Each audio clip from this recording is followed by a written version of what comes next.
There's some new neighbours on Cedar Hill Crossroad in Saanich for the latest project of Habitat for Humanity. I'm James Green, you're watching Go on ShawTV.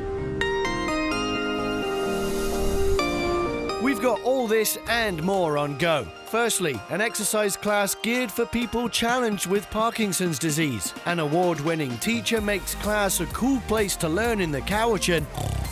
And just how tired and fed up are you of donating to charity? Dan Khan talks about fatigue when it comes to festive gesturing. Wakey wakey, eggs and bakey.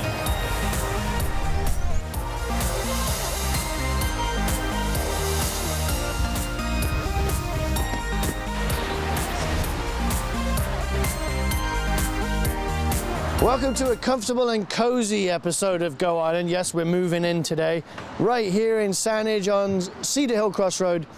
Yolanda Mayer, latest project right here. It's 4 units.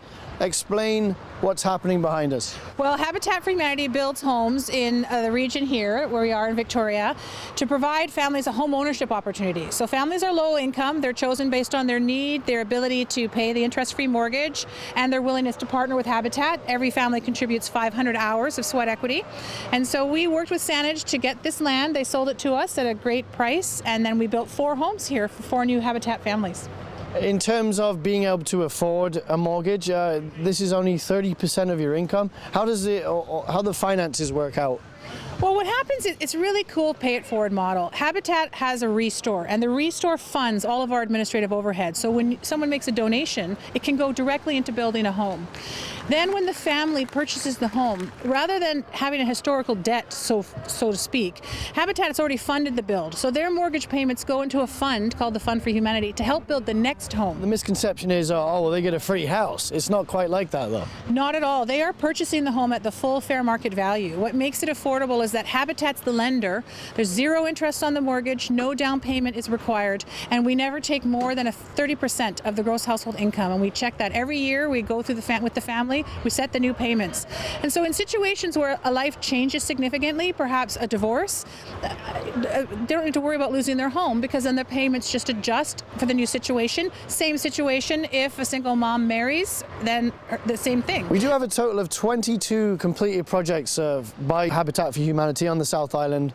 When did you start those? The first home started in 1999 and was sold to the family in 2000. So we've been building since then, and we've built 6 homes in Sydney, we've built 15 homes in Saanich, 2 homes in Central Saanich, and 1 home in Victoria. And who are the donors? Like, where do you get the funding from? Well, this particular build, we had something called the 100K in 100 Days campaign, where we invited 100 women to each donate $1,000 in a 100-day period to raise funds to help build Amanda's home, one of the units.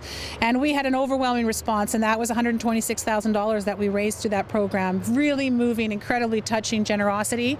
Our RBC Foundation, huge supporter, the CRD Regional Housing Trust Fund, and Saanich obviously giving us a deal on the land, and then lots of private donors and funders that come together, people who donate their time when they're skilled, electricians and plumbers, and people who donate product. The siding has all been donated by Mitten. So it's all sorts of different ways that we come together to build it. It's about $1 million project for us. Well, there's another family that have just moved into their new home in the Cowichan Valley.